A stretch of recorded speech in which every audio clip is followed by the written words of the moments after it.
Greater ఎన్నికల్లో TDP బీజేపీకి ఓటేస్తే మురిగిపోతుందన్న టీఆర్ఎస్ కామెంట్స్ పై గుస్సా అయ్యారు కేంద్ర మంత్రి దత్తాత్రేయ. మోడీని తిట్టడమే టీఆర్ఎస్ నేతలు పనిగా పెట్టుకున్నారని ఆరోపించారు.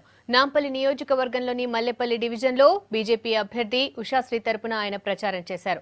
రాష్ట్ర ప్రభుత్వం ఎన్ని హామీలిచ్చినా కేంద్ర సహకారంతో ఉంటేనే అభివృద్ధి జరుగుతుందంటున్న దత్తాత్రేయతో Raj Kumar face to face.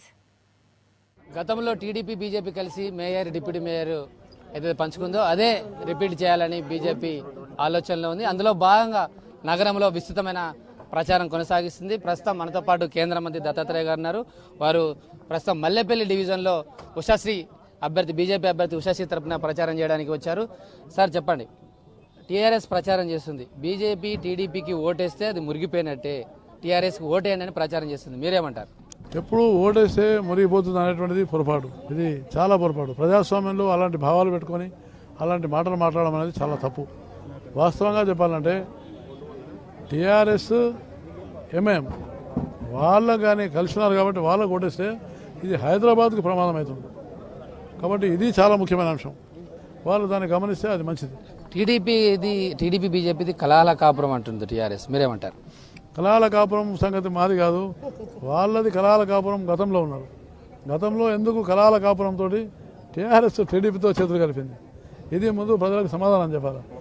మొన్నటి వరకు కాంగ్రెస్తో చేతులు కలిపింది. ఎందుకు కలిపింది? మేము ఎవరితోనూ అట్లా చేతులు కలిపాము. మీది సహజమైనటువంటి కలయిక.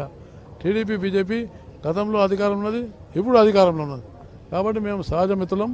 మేము ఆ విధంగా వాళ్ళలాగా మేము ఎక్కడ పడితే అక్కడ పోయి సిద్ధాంతాలు లేకుండా పోయేటువంటి పార్టీ కాదు. ఇది ఓట్ బ్యాంక్ రాజకీయాల కోసం కాదు, ఓ సిద్ధాంత రాజకీయాలకు ఉన్నటువంటి పార్టీ బీజేపీ. టీఆర్ఎస్ అంటే అధికారంలోకి వస్తే, గ్రేటర్లో అధికారంలోకి వస్తే, రాష్ట్రంలో అధికారంలో ఉన్నాం కాబట్టి అనేకమైన అభివృద్ధి కార్యక్రమాలు చేస్తాం. డబుల్ బెడ్రూమ్ ఇల్లు కావచ్చు, మురికివాడల ఆధునీకరణ కావచ్చు, నీళ్లు కావచ్చు, ఇవన్నీ చాలా వాగ్దానాలు ఇస్తుంది స్థానిక రాష్ట్ర ప్రభుత్వం. సో మీరేం వాగ్దానం చేయబోతున్నారు గ్రేటర్ ప్రజలకు? రాష్ట్ర ప్రభుత్వం ఎన్ని వాగ్దానాలు చేసినా అవి నెరవేరాలంటే ఢిల్లీ నుంచి పైసలు వస్తాయి తప్ప అవి అమలు కావు. ఉదాహరణగా 2 పడకల గది ఉన్నది.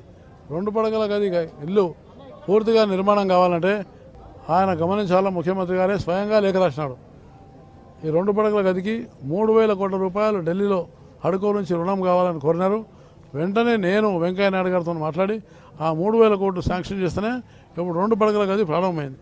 కాబట్టి 2 పడకల గదికి కేంద్రం నిధులిస్తేనే ఆ 2 పడకల గది వస్తుంది, లేకపోతే అది పడక మీదనే వండుకుంటుంది. ఎన్నికలు వచ్చినప్పుడే టీఆర్ఎస్ బీజేపీ మీద చాలా విమర్శలు చేస్తుంది, మళ్ళీ మామూలు సమయంలో మామూలుగా ఉంటుంది. మీరు దీన్ని ఎలా ఎదుర్కొంటారు రాజకీయంగా? మేము ఎన్నికల సమయంలో ఏ సమయంలో అయినా మాది ఒకటే విధానం. మేము ప్రతిపక్ష పార్టీ. తెలంగాణ రాష్ట్ర సమితి ఏదైనా ప్రజా వ్యతిరేకమైన పనులు చేస్తే మేము దాన్ని తీవ్రంగా వ్యతిరేకిస్తాం. కేవలం అవకాశవాదమైన రాజకీయం మేము చేయం. ప్రధానమంత్రి ఏం చేయట్లేదనడం, మరి వాళ్ళ నాన్నగారు ముఖ్యమంత్రి గారేమో ప్రధానమంత్రిని చాలా గొప్ప వ్యక్తి అని చెప్పిన ఆయన. కాబట్టి ఇలాంటి విషయాల పట్ల ఎంత టీఆర్ఎస్ ఆత్మవిమర్శ చేసుకొని మాట్లాడితే అంత మంచిది. రైట్. ఇది మొత్తం మీద ఢిల్లీ నుంచి పైసలు వస్తే తప్ప గల్లీ బాగుపడదని కేంద్ర మంత్రి దత్తాత్రేయ అంటున్నారు. గ్రేటర్లో ప్రచారాన్ని ఓరెత్తిస్తున్నారు. కెమెరామెన్ దుర్గాప్రసాద్తో రాజ్ కుమార్, హైదరాబాద్.